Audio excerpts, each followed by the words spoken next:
ਸਿਆਸਤ, ਵਪਾਰ, ਖੇਡਾਂ ਤੇ ਫਿਲਮ ਜਗਤ ਦੇ ਨਾਲ ਦੇਸ਼ ਦੁਨੀਆ ਦੀ ਹਰ ਵੱਡੀ ਖਬਰ ਦੇ ਲਈ ਹੁਣੇ ਡਾਊਨਲੋਡ ਕਰੋ देश की number 1 news app Dainik Savera times. Corona मुसीबत में घपले और घोटालेबाज अपनी हरकतों से बाज नहीं आ रहे, जिसे देखते दैनिक सवेरा के मुख्य संपादक शीतलवीर जी ने अपने कुछ शब्द कहे।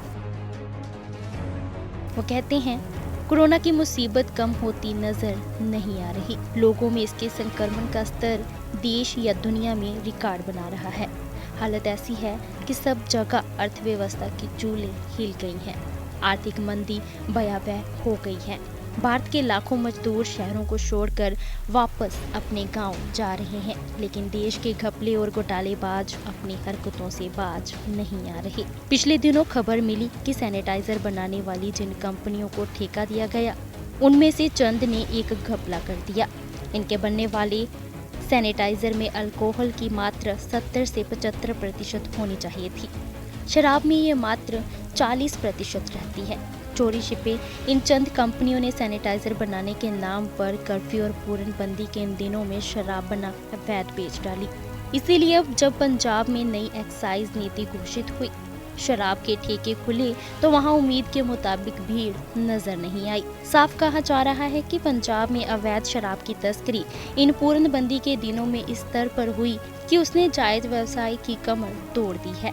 पंजाब में ही एक और बड़ा घोटाला बीज घोटाले के नाम पर सामने आया है। कहा जा रहा है कि पंजाब एग्रीकल्चर यूनिवर्सिटी ने ऐसे बीज इजाद किए थे जिसे धान की नई वैरायटी PR 128 और PR 129 के लिए इस्तेमाल किए जाना था। धान की सीधा बीजारोपण की व्यवस्था की बात भी हो रही थी, लेकिन PAU की मंजूरी के बिना ही बाजार में धान के ये बीज बिकने के लिए सामने आ गए। किसानों की शिकायत सामने आई कि PR 128 का ये बीज या नकली बीज बिना इजाजत बिका।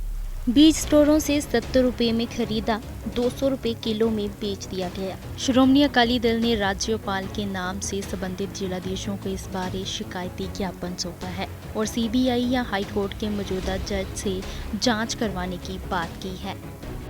मामले के आरोपियों को पकड़ने के लिए इसरार किया है। क्या ऐसा बीज 70 रुपए किलो खरीद कर 200 रुपए किलो बिका? जांच हो। दूसरी ओर जिन लोगों पर बीज बेचने के आरोप लग रहे हैं, उनके बयान भी आ गए कि बिन मंजूरी धान का बीज बेचने का आरोप बेबुनियाद है। श्रोमणी अकाली दल व कांग्रेस की सियासी रंजिश में उन्हें मोहरा बनाया जा रहा है। आरोप लगाने वालों में विक्रमजीत सिंह मजीठिया और दलजीत सिंह चीमा का नाम है। मिली भगत कैबिनेट मंत्री सुखजिंदर सिंह रंधावा की बताई जा रही है।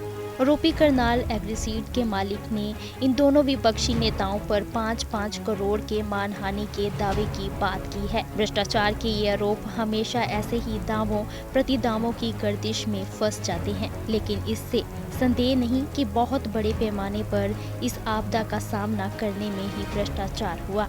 जैसे ही कोरोना प्रकोप का मुकाबला करने की बात हुई, सैनिटाइजर से लेकर दस्ताने तक बाजार में गायब हो गए और फिर ऊंचे दाम बिके। PPE किट्स के घोटाले को कौन नहीं जानता।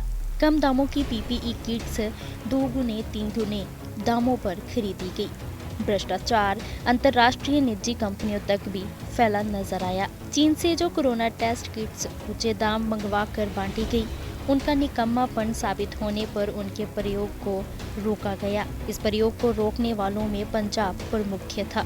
आपदा के समय में ऐसा भ्रष्टाचार किसी तरह भी क्षम्य नहीं। यह तो लोगों की मौत और बीमारी पर अपनी दिवाली मनाने जैसी बात है। दुर्भाग्य है कि भ्रष्ट लोगों का लालच कठिन समय में भी देश का चेहरा बिगाड़ने से बाज नहीं आता। शीतलवीर।